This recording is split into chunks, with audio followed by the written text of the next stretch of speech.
Good day mga ka-sisters. Ngayon ay magluluto ako ng mga nakuha ng Fishing Brothers. Nagpalaot sila kanina, maaga pa. At past 12 na bago sila dumating. Ang nakuha ng mga Fishing Brothers mga ka-sisters, yan. Ito ay si Orchin or Tirik ang tawag sa amin. Pakalaki. Ayan. Si Eric at si Emar ang nagpunta sa dagat para maghanap buhay. Yan. Tapos, ito, saang shell na saang ang tawag sa amin ay yanga-yanga. Yan. Ito yung saang. Yan. Marami siya mga ka-sisters. Oh. Tapos, may nakuha pa silang lato or seagrass. Sea grapes. Seagrass. May nakuha silang sea grapes. Talbog ang laway ko kasi nalalaway na ako. Ito yung pasok mga ka-sisters sa low carb. Yan. Ito yung sea grapes. Napakaraming nakuha nila. Yan.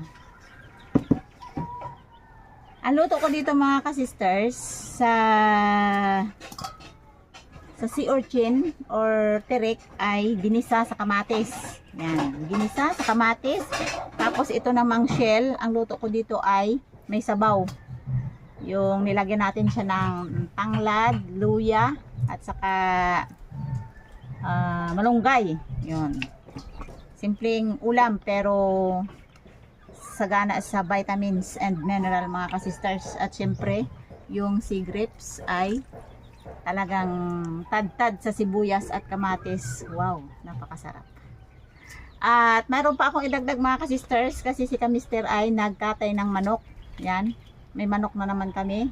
So, bali ang luto doon is puro adobo. Yan, para pang tambal natin dito sa ating mga nakuha.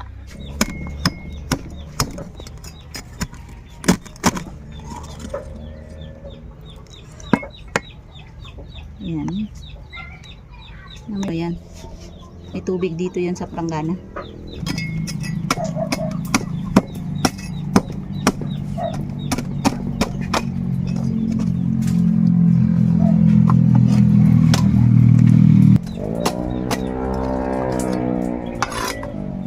Mataba ang sea urchin.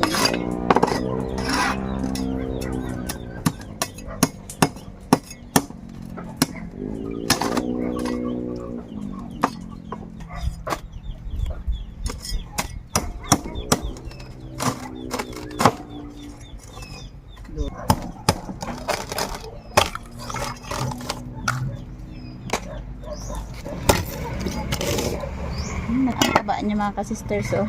Tatanggalin lang natin yung kinain niya. Bali yung dilaw ang kinakain dyan. Para siyang itlog.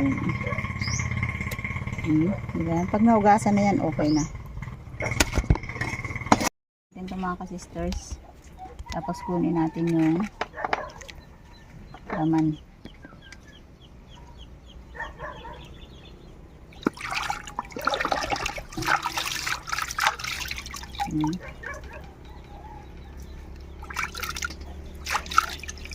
Pag na natira dyan, yun ang kinukuha at kinakain. Ganyan.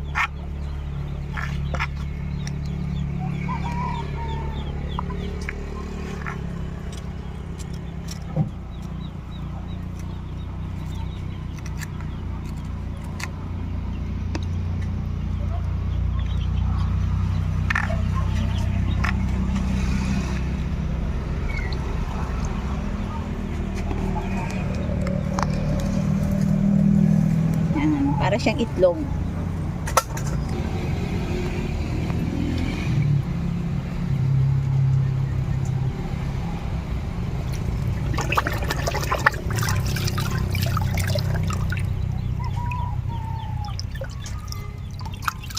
Sa mga hindi pa nakatikim ng sea urchin ay para sa amin napakasarap ito mga ka-sisters. Kasi ang lasa nito ay maalat-alat na parang pinuno siya ng pangpalasa, yung parang lasang bitchin. Diba po yung bitchin at saka asin ay pag i-combine mo sa gulay, sa ulam, ay napakasarap yung ulam. So ito yun yung lasa nito. Parang may asin na parang may bitchin.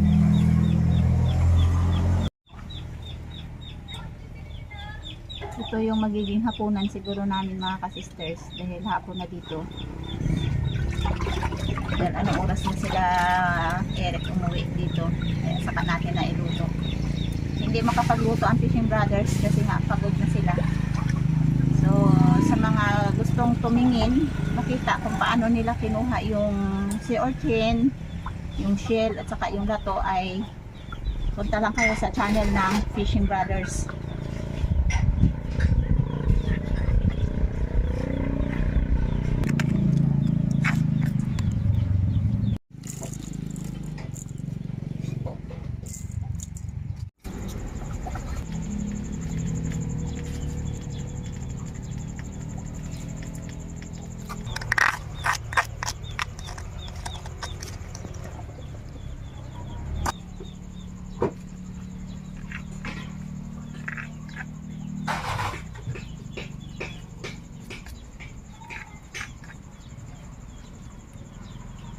Okay, tapos na.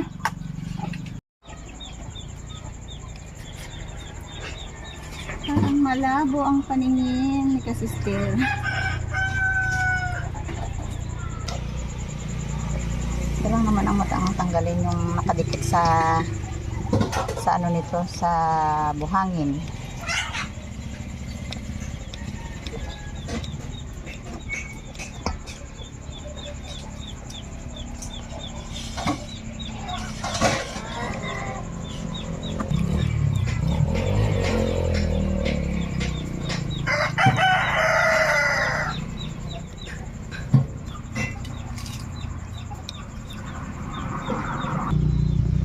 Okay.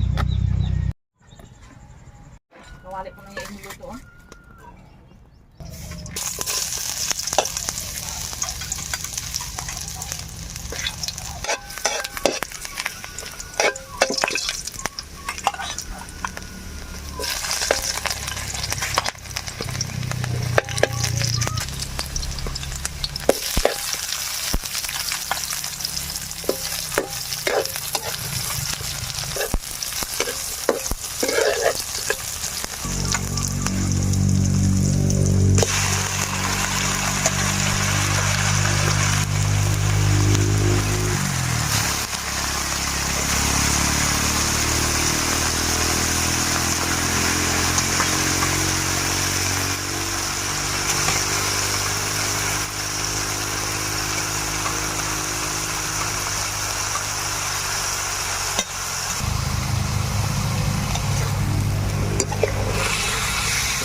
Tagal talaga matapos himayin to mga ka-sisters.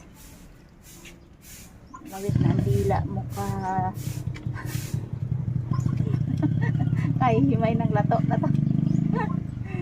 Tagal talaga himayin. Tama na yan ah.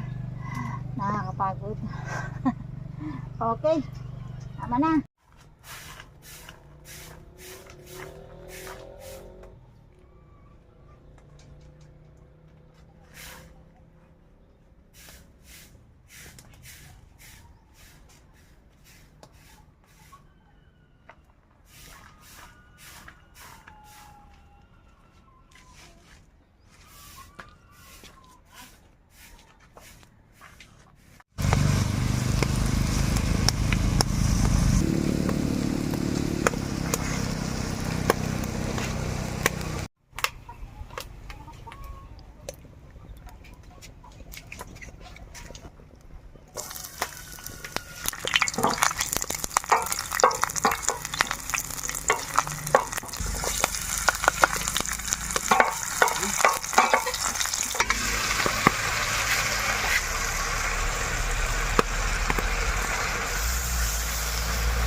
ka-sisters yung ating sea urchin. Lagyan natin ng konting paminta. Sili. Sisters, ang luto ng sea urchin natin, parang itlog lang na tinurta sa kamatis. Napakasarap nito mga ka-sisters, iulam sa kanin. Pero bawal ang kanin sa akin, kaya papakin ko lang siya. Dahil olive oil naman yung aking ginamit na mantika. Wow, sosyal! Olive oil. Tinang kunting asin para tumama. Ayan, asin lang talaga ang nilagay ko at saka black pepper, paminta. Wala na itong pangpalasa or ajinomoto kasi yung sea urchin ay parang may ajinomoto na. So, maya-maya yan ay pwede na. So, ito na mga ka-sisters yung ating adobong manok. Lutong kamister. Yan, siya nagluto nito dahil nagluto ako ng huli ng mga fishing brothers. Yan, may akain na kami. Sisters, bali si nanay ang nagluto ng shell na saang.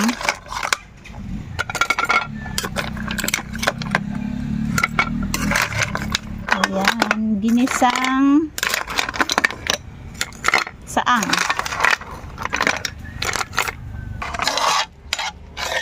So, ito na yung ginawa nating tortang sea urchin.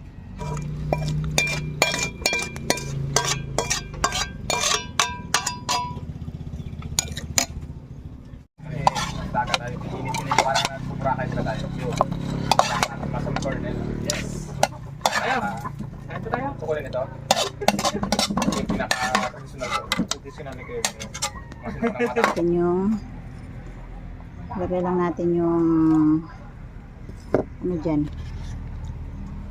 yung sibuyas. Malinis naman ang kamay ko kaya pa ko gugas. Grabing ano ba? Kailangan talaga kahit kahugas ko lang ng sea urchin. Okay, yan lang. Tapos sausaw sa suka, okay na.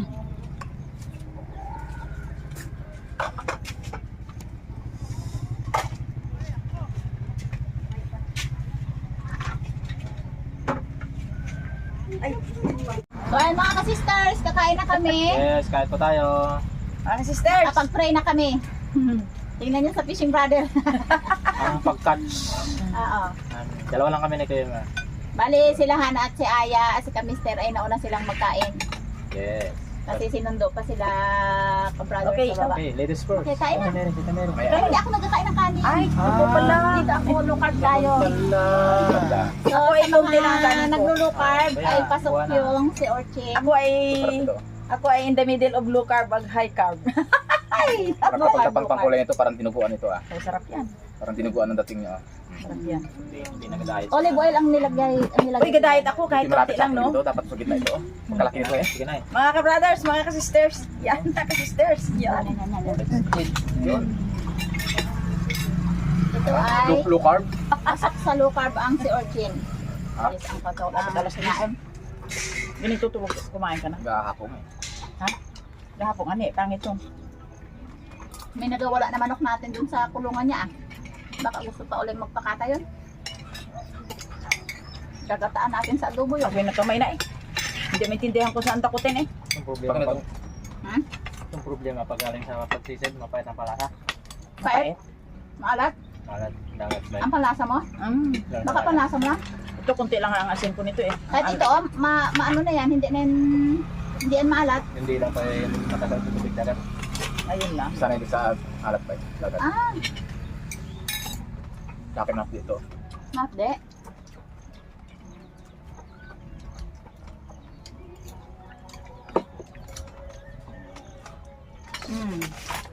Ayan. Puro ulam lang tayo mga ka-sisters. Napadagdag ako sa kanin ah. Kanin, kanin. Dami niluto na kanin ni Hana. Ulam buffet. Ayun lang, oh. Sus na, kasama na natin yung kuwan. Ang pinakayaw dyan. Masaling langaw na yan.